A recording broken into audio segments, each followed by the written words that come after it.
South Africa, a land of breathtaking landscapes, rich cultural heritage, and an undeniable spirit of resilience, has captured the world's imagination for centuries. By the way, SA is my home. This is where I live. Now, my country has some issues, like most, but I will say that car culture here is strong. From drag racing to spinning, we love loud and fast cars. Now, from this unintended love of fast things here came the enigmatic Barnard B7, a supercar that embodies the country's passion for speed and innovation. Chris Barnard, a racing enthusiast from Bloemfontein, is the man behind the thunderous B7. The B7 is more than just a machine. It's a testament to dedication and perseverance. Barnard's dream began in his childhood, fueled by the roar of engines and the thrill of the racetrack. This passion translated into a relentless pursuit, overcoming financial hurdles and development challenges to finally bring the B7 to life. By the way, I think most people, when reading this overseas, will call it Barnard, but here in South Africa, when you're Afrikaans, and I'm pretty sure Chris Barnard is Afrikaans, we say Barnard. We hard on the R's, and yeah, you'll hear my South African accent coming through strong in this video. But let's continue.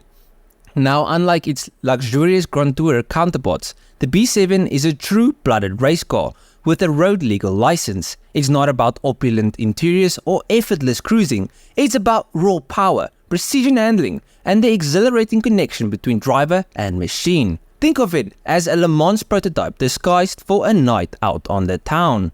A stripped-down carbon fiber beast with a hunger for corners and a disdain for driver aids. Or to put it simply, the South African equivalent of the Pagani Zonda R.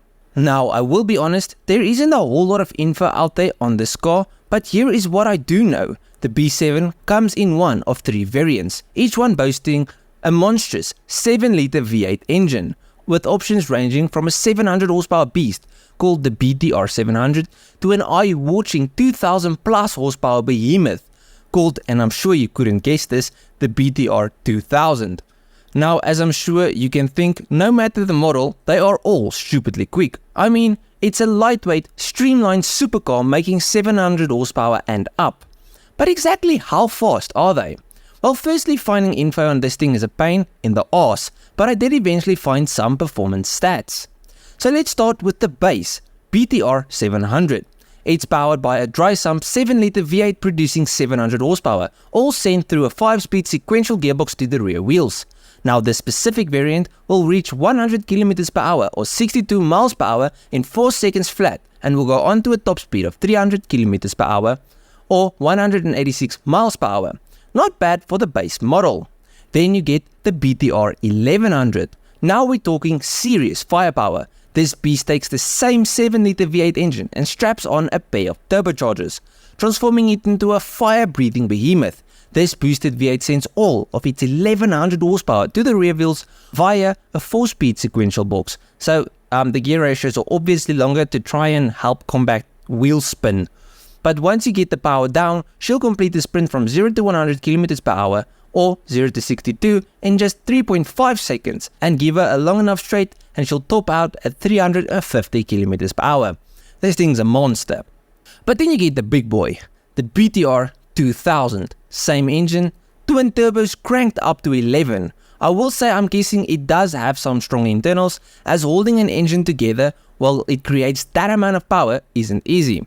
Now, if you are brave enough, it will only top out at around 400 km per hour, and it will accelerate to 100 km per hour in just 2.9 seconds.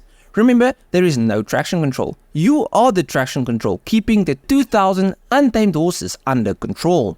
Anyways, moving to the inside, which seems to be similar between models, you are greeted with a bare bones interior, dominated by the exposed carbon fiber chassis, which speaks volumes about its performance-oriented focus. Forget electronic nannies and driver aids, this thing doesn't have power steering and no ABS. As for traction control and stability control, witchcraft. The B7 demands respect and skill, rewarding the true driving enthusiast with an unfiltered experience.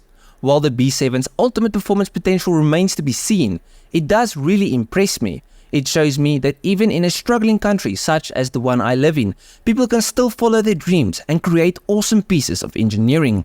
In the end, the B7's roar on the tarmac is not just the sound of an engine, it's the roar of a nation's ambition, a declaration that South Africa has people that want to create and have an effect. But I hope you guys enjoyed this in-depth look at the Barnard B7. It's a truly fascinating car with a story that deserves to be told. And since I'm South African, I just think it's cool, and I just need to share it with the world. I hope my accent wasn't too much. But yeah, if you guys enjoyed this video, please leave a like and subscribe to the channel. And if you guys did like it, you'll like most of my other stuff. So just go through my channel, see if there's something else you like. I'll check you guys in the next one. Cheers,